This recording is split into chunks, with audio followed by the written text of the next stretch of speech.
Okay, so today is the day that we will retrobright this Amiga 1200.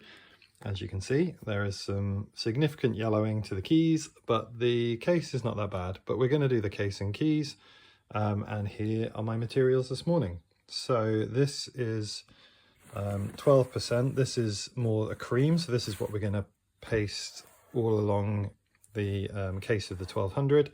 And then over here we have some hydrogen peroxide. It's more liquid. This one's more creamy. This is 12%. This is 6%. So we're going to pop this in a bag, take the keys out one by one, and pop the keys, give them a good clean, and then pop them in the bag and leave them outside in the sunshine. Let's see what happens. So we're going to use this tool, just a little grabber, to grab the keys and pop them out one by one.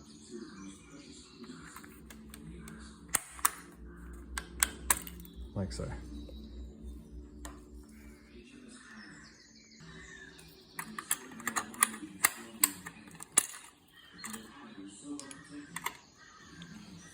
There's no real science to this part, it is just having the right tool.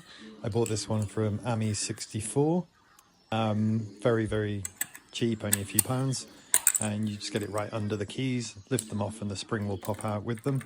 It makes good sense to keep them in a pile, know where you've taken them from.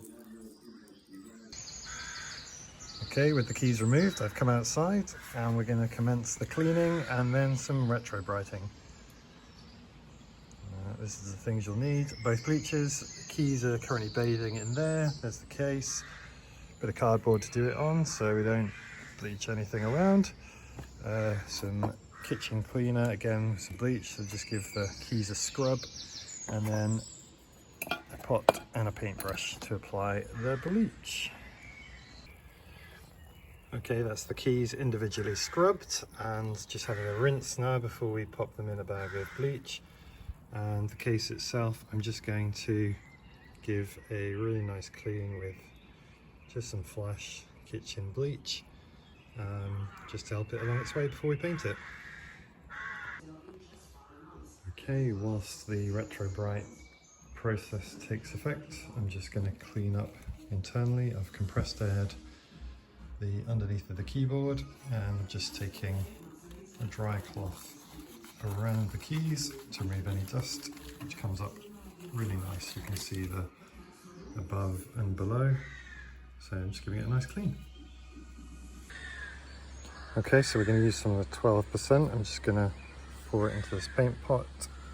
Nice metal tin. Don't use any of your fine china or your plastics. That should do. I'm going to pop a little bit of water in, I think, just to dilute it a little. Okay, now that mixture is ready to go, I'm just going to start applying it to the case.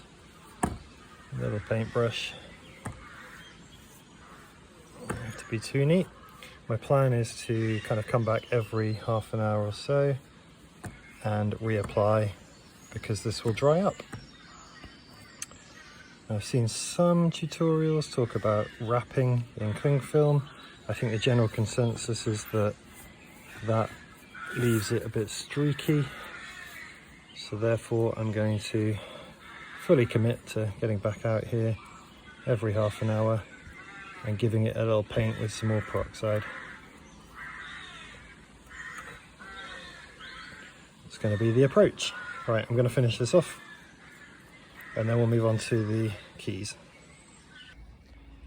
So just an update, I started this project about 10:30 this morning. We're now coming to 4 o'clock, and as you can see, we have glorious sunshine here in Norwich. I could not have picked a better day to do this. It was supposed to be overcast, a little bit rainy today. We have had about 60 seconds of rain earlier where I took all of this inside, but yeah, straight back out.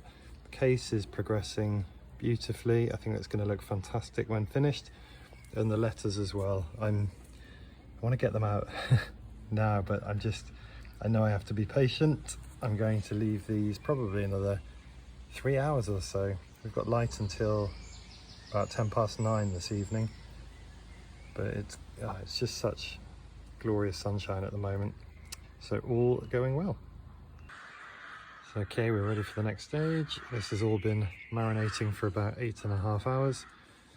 The case looks very clean indeed, and the letters, I've just poured the hydrogen peroxide into like a waste container, dispose of similar to how you dispose of paint, and I'm going to give them a clean up and then a dry and then back on.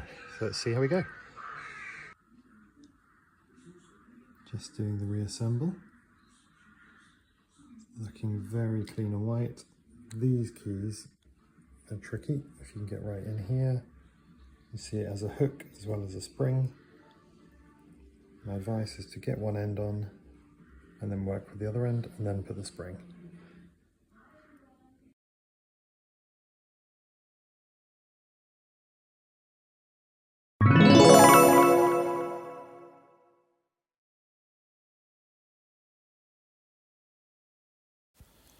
So as you can see, I'm really pleased with the results. There is no signs of yellowing now really at all. The bleach has worked very well. I think I could have had longer for the letters, but overall really pleased.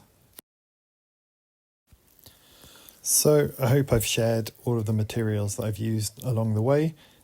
Definitely would recommend the cleaning phase up front. That seemed to accelerate everything. And I would 100% do this again. Can't wait to try it on an Amiga 500 that I have that requires some retrobrighting. And now to enjoy the results. I hope you've found value in watching. Thanks for taking the time.